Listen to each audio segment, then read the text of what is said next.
आज के इस गौरवशाली अवसर पर उपस्थित विशिष्ट अतिथिगण,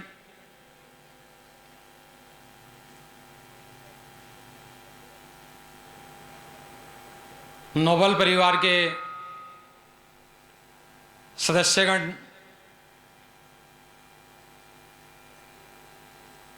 प्यारे बच्चों, आदरणीय ग्रामवासीगण, शिक्षाविद, पापा के घनिष्ठ मित्र, समाजसेवी लोग, आप सब आज के विशेष नोबल शिक्षण समूह के गौरवशाली दिन पर उपस्थित हैं। आप सबका मैं तहे दिल से, दिल की गहराई से नोबल शिक्षण समूह देवलावास की तरफ से स्वागत करता हूं। आप लोगों ने आज के दिन जो है समय निकाला। हमारे जो रिश्तेदार हैं वो भी दूर दूर से आए हैं। उनका प्रेम देखकर मुझे बड़ा अच्छा लगा।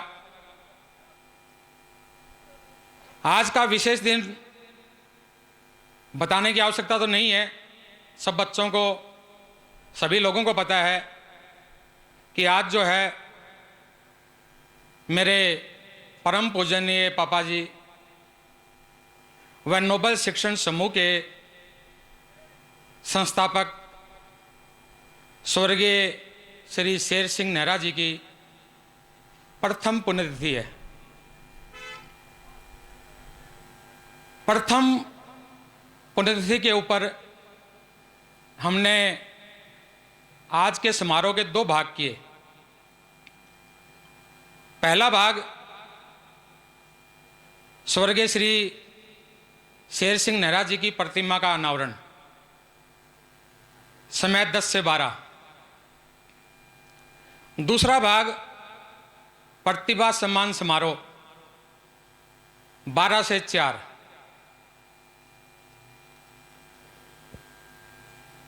अभी हमारा पहला भाग चल रहा है श्रद्धांजलि समारोह। अच्छे अच्छे वक्ताओं ने, बच्चों ने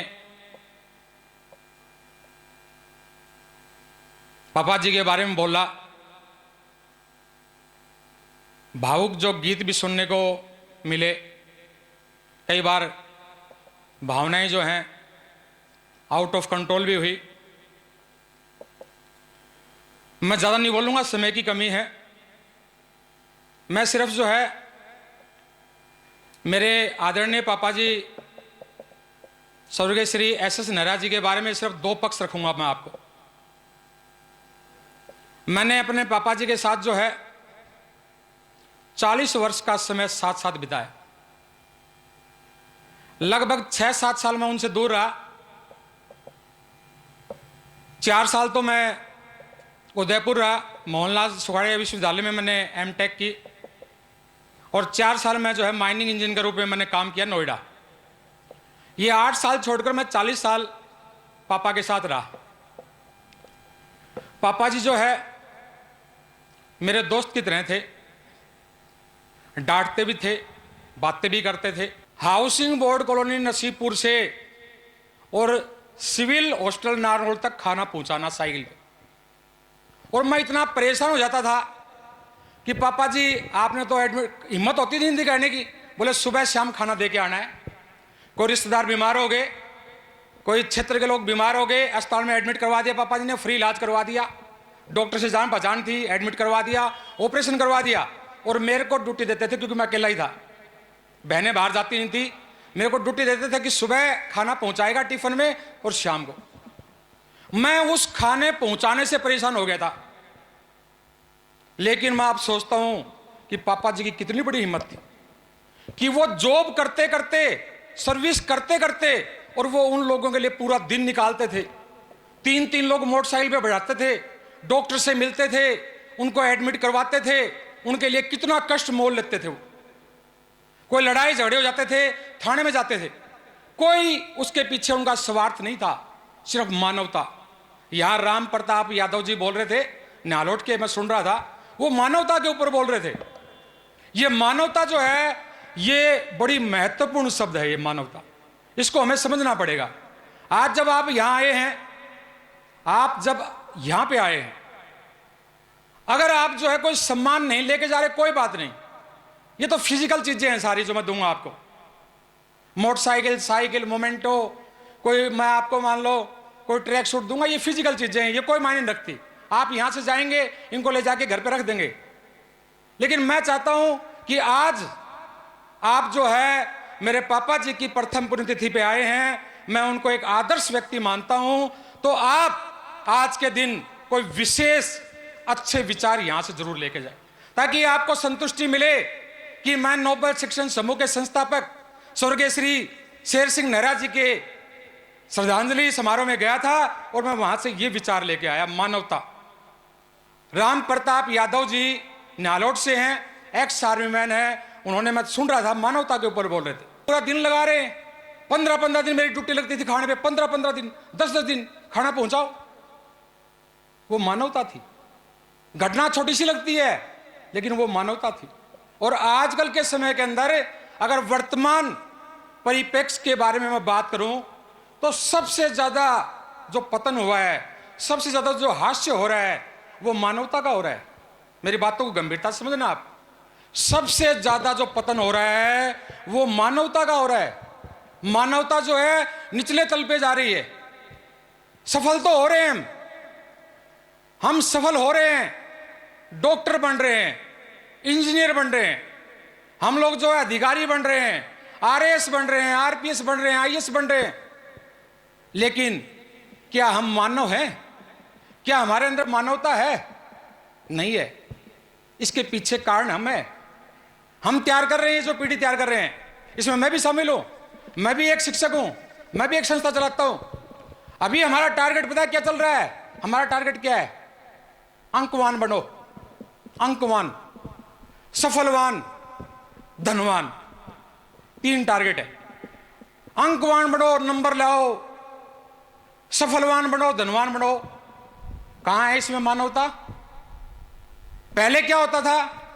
पहले होता था संस्कारवान बनो, चरित्रवान बनो, मूल्यवान बनो।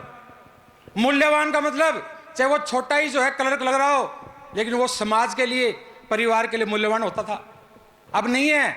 मैं ये नहीं कह रहा कि पीछे वाली परंपरा को जो है आप जो है खत्म कर दो और नई परंपरा को शुरू कर दो। पुरानी परंपरा भी साथ साथ रखो और नई परंपरा उसके साथ जोड़ते चलो। हमें जो है अपने बच्चों को जो है, अपने बच्चों को संस्कार देने पड़ेंगे, अपने बच्चों को संस्कारवान बनाना पड़ेगा, अपने बच्चों को चरित्रवान बनाना पड़ेगा, अपने बच्चों को मूल्यवान बनाना पड़ेगा। और साथ साथ वो भी चलने दो, अंकवान, सफलवान, धनवान भी चलने दो। अब ये जो संस्कार हैं, ये संस्कार कहां से मिलेंगे भाई? हमें बोल तो दिया मैंने, संस्कारवान बनो, चरित्रवान बनो, मिलेंगे कहां से? अंक तो स्कूल से मिल गए, सफल हो गए। ये संस्कार मिलेंगे बड़े बुजुर्गों से। यहां का थीम देखो क्या है, आज का थीम क्या लिखा है मैंने? विषय बुजुर्गों का समाज में महत्व एवं सम्मान। ये मेरा आज का थीम है। मूर्ति अनावरण के पीछे मेरा उद्देश्य क्या है? मूर्ति अनावरण के पीछे मेरा एक ही उद्देश्य है कि मुझे जो है पापा जी हमेशा दिखते रहें। पापा जी के आगे मैंने जो वादे किए हैं, पापा जी के साथ जो मेरी यादें जुड़ी हैं, मैं उनको कभी भूलूं ना, मुझे हमेशा प्रतिदिन याद आएंगे। जो पाठ इन्होंने मुझे सिखाया मानवता का, मैं उस मानवता के सत्कर्म को करने का प्रयास करूंगा। मानवता का सत्कर्म, उसी पथ पे चलने के लिए मैंने पापा जी की मूर्ति का जो है अपने नोबेल शिक्षण समूह के अंदर अनावरण किया है, ताकि मैंने उनसे जो वादे किए हैं, उनसे जो मेरी यादें जुड़ी हैं, वो सब मुझे हमेशा याद रहें, मैं कभी भूलूं नहीं। ये संस्कार, मानवता, स्वामी विवेकानंद जी ने एक बात कही है और बहुत पहले वो बात कही थी। उस समय उस बात का कोई औचित्य था ही नहीं। स्वामी विवेकानंद जी ने ये कहा था, अगर समाज के अंदर अकाल अनाज का पड़ता है, अगर समाज के अंदर अकाल अनाज का पड़ता है तो मानव मरता है, लेकिन अगर समाज के अंदर अकाल संस्कारों का पड़ता है तो मानवता मरती है, मानवता मरती है। आजकल ये मानवता मर रही है। हम देखते हैं टीवी के ऊपर कि एक्सीडेंट हो गए लोग। अरे कमाल की बात है, कितनी शर्मनाक स्थिति है। एक्सीडेंट हो रहा है, लोग पड़े हैं, हम फोटो बना रहे हैं, वीडियो बना रहे हैं। क्या है ये? क्या कर दिया हमने हमारे समाज का हाल? कहां पहले लोग बीमार होते थे, घर जाते थे, घर से लेके जाते थे, हम मदद करते थे उनकी। कहां हमारे सामने आदमी तड़प रहा है और हम उसको पहुंचा नहीं रहे। कपड़े खराब ना हो जाएं, गाड़ी खराब ना हो जाए मेरी, और कहीं ना फंस जाऊं मैं। ये जो मानवता का हमने नाश कर दिया, मानवता का विनाश कर रहे हैं, ये इस समाज के लिए, इस जीवन के लिए ये बड़ा खतरनाक संकेत है। और हमें जो है ये चिंगारी आज लगानी पड़ेगी संस्कारों की। हमें जो है ये संस्कार लेने पड़ेंगे और ये चिंगारी जो है आज के दिन मैं जो है अपने नोबल शिक्षण समूह में लगाऊंगा। मैं अपने बच्चों को वादा करता हूं कि मैं अपने बच्चों में मानवता पैदा करूंगा और वो ही बड़े सर को सच्ची श्रद्धांजलि होगी मेरी। मैं थोड़ा सा एक बीज बोऊंगा मानवता का, और इसके लिए मैं एक मैसेज देना चाहूंगा। ना हिंदू हैं हम, आजकल टीवी के ऊपर ये चलता है सारा दिन। मैं किसी पार्टी से नहीं जुड़ा हुआ, मैं किसी नेता से नहीं जुड़ा हुआ, लेकिन मैं सारे दिन टीवी के ऊपर डिबेट देखता हूं, सिर्फ हिंदू मुस्लिम, हिंदू मुस्लिम। कोई बेरोजगारी की चर्चा नहीं है, कोई मानवता की चर्चा नहीं है, कोई विद्यालयों की चर्चा नहीं है, कोई शिक्षा की चर्चा नहीं है, कोई मेडिकल सुविधाओं की चर्चा नहीं है। ना हिंदू हैं हम, ना मुस्लिम हैं हम, ना हिंदू हैं हम, ना मुस्लिम हैं हम, ना सिख हैं हम, और ना ही ईसाई हैं हम। मानव हैं हम, मानव हैं हम, मानवता का धर्म निभाएंगे। मानव हैं हम, मानवता का धर्म निभाएंगे। चरित्रवान, संस्कारवान और मूल्यवान बन, चरित्रवान, संस्कारवान और मूल्यवान बन इस देश का, इस समाज का, इस परिवार का हम गौरव बढ़ाएंगे। उसके बाद जो है सेकंड फेज के अंदर बड़े सर ने कहा मैं रिटायरमेंट लूंगा, मैं जॉब और नहीं करूंगा। मैं जॉब लग गया था तब, मैंने कहा ठीक है। मैं नोएडा था, मैंने कहा नोएडा आ जाओ। नोएडा में मम्मी रही, बोले तो जेल है, जॉब छोड़ के मैं जेल में थोड़ा रहूंगा। बोले मैं तो गांव जाऊंगा। मैंने कहा क्या करोगे? बोले शिक्षण संस्था खोलूंगा, छोटी स्कूल, 101 बच्चे होंगे। तो मैंने कहा आप गांव में, मैं नोएडा में, छोटा परिवार और साथ रहेंगे। तो बोले तू भी आ जा फिर, लेकिन बाद में मेरे को ये मत करना कि मेरा कैरियर खराब कर दिया। स्कूल खोलना है तो आ जा। मैं गांव में आ गया, स्कूल खोलने का निश्चय कर लिया 2003 के अंदर। 2-3 साल मेरे साथ ऑफिस में बैठते थे, अधिकारी रहे हुए थे। कई बार गांव के जो अभिभावक हैं ज़्यादा शिक्षित नहीं होते, उल्टा सीधा बोल जाते थे, उनको गुस्सा आता था। बोले भाई मेरे बस का काम नहीं है ये तू ही डील कर। कम कर दिया उन्होंने, और अपने आप को बिजी रखने के लिए उन्होंने देखो सेकंड फेज शुरू किया। वो क्षेत्र के अंदर पानी रखने का काम करने लग गए। जब रिटायरमेंट ली तो नारनौल के जो है, नारनौल के एक्सचेंज ने उनको एल टाइप की तांबे की रोड दे दी, जैसे आजकल महेंद्र सर करते हैं कि खाना जो है बेकार ना करें। एल टाइप की तांबे की रोड थी, मैग्नेटिक जो है उसके पीछे कारण था।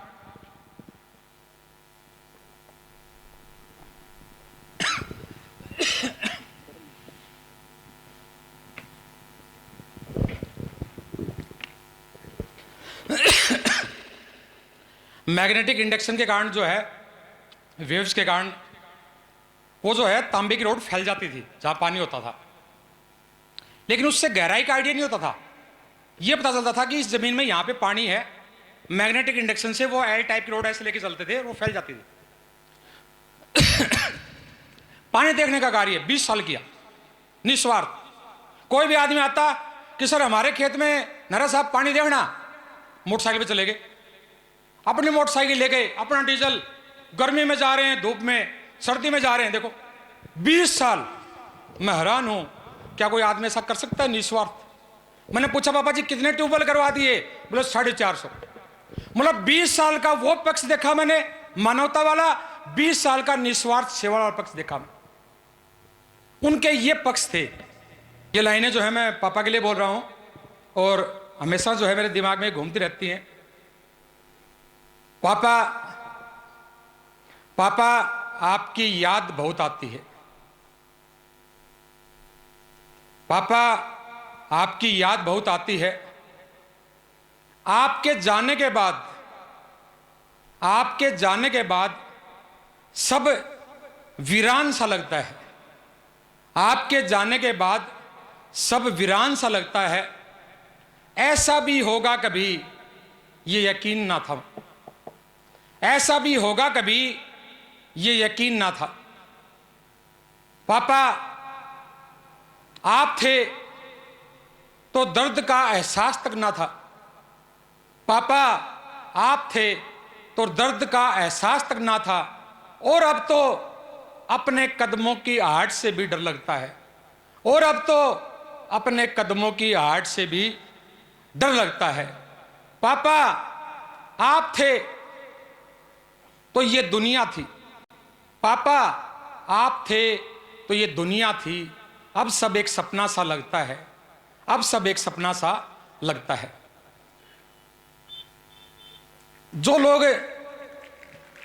लोग नोबल शिक्षण समूह से जुड़े हुए हैं, मेरे से पापा जी से जुड़े हुए, उन्हें पता है कि 20 साल मैं और पापा जी जो है नोबल ऑफिस में एक ही कमरे में रहते। हमारा एक ही ऑफिस है। पापा की चेयर मेरी चेयर पैरेलल, पापा की टेबल मेरी टेबल पैरेलल, हम साथ बैठते एक ही कमरे में 20 साल। और वो बीच बीच में जहां मेरी गलतियां होती थी मुझे टोकते थे। अब भी हमारी चेयर और टेबल पैरेलल हैं एक ही ऑफिस में। अब पापा जी की चेयर खाली रहती है, टेबल खाली रहती है। अब जब मैं वहां बैठता हूं तो बार बार मेरी भावनाएं क्या आती हैं, बार बार आता है दिमाग में कि खाली कुर्सी दिखती है मुझे। नोबल ऑफिस में खाली कुर्सी मुझे अब वो दिखती है। नोबल ऑफिस में खाली कुर्सी अब वो मुझे दिखती है। लगता है पापा आप बैठे वहीं मुझे आवाज लगाते हैं। लगता है पापा आप बैठे वहीं मुझे आवाज लगाते हैं। नोबल ऑफिस में खाली कुर्सी देख के पापा आप याद बहुत आते हैं। आप याद बहुत आते हैं।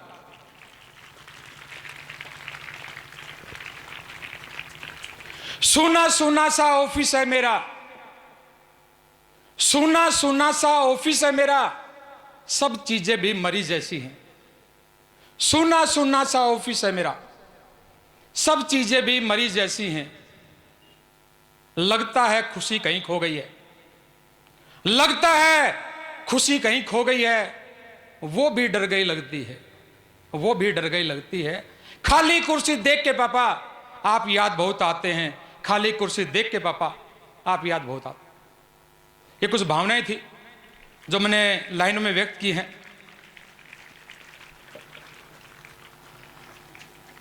परिवार के प्रति मेरी जिम्मेदारियां छोड़ के गए हैं पापा जी, उनको मैं जो है पूरा करूंगा। लेकिन मैं आज अपने पापा जी के मूर्ति अनावरण समारोह के ऊपर मूर्ति को और प्रतिमा को और आप सभी को साक्षी मानकर एक वादा करता हूं पापा से। पापा मैं वादा करता हूं, पापा मैं वादा करता हूं मैं रोऊंगा नहीं। पापा वादा करता हूं मैं रोऊंगा नहीं। मम्मी और परिवार को रोने दूंगा नहीं। मम्मी और परिवार को रोने दूंगा नहीं। उनके चेहरे की खुशी बनूंगा मैं। उनके चेहरे की खुशी बनूंगा मैं। पापा वादा करता हूं मैं रोऊंगा नहीं, मम्मी और परिवार को रोने दूंगा नहीं, उनके चेहरे की खुशी बनूंगा मैं। पापा वादा करता हूं आपके इंसानियत के पाठ और विचारधारा को अपने जीवन में उतारूंगा मैं। पापा वादा करता हूं आपके इंसानियत के पाठ और आपकी विचारधारा को अपने जीवन में उतारूंगा मैं। आपकी कमी खलेगी मुझे, आपकी कमी खलेगी मुझे, लेकिन कभी हिम्मत ना हारूंगा मैं, लेकिन कभी हिम्मत ना हारूंगा मैं। पापा पापा वादा करता हूं मैं आपके नोबेल शिक्षण रूपी, पापा वादा करता हूं मैं आपके नोबेल शिक्षण रूपी वृक्ष को अपनी मेहनत से सींचूंगा मैं। लोगों के सहयोग से, लोगों के सहयोग से और आपके आशीर्वाद से और अपनी मेहनत से इस नोबेल शिक्षण रूपी समूह को सींचूंगा मैं। समस्याओं का मुकाबला करूंगा, डरूंगा नहीं, गिरूंगा नहीं, पढ़ूंगा नहीं, नोबेल शिक्षण समूह को वट वृक्ष बनाकर छोड़ूंगा। यह मेरा आपसे वादा है पापा जी।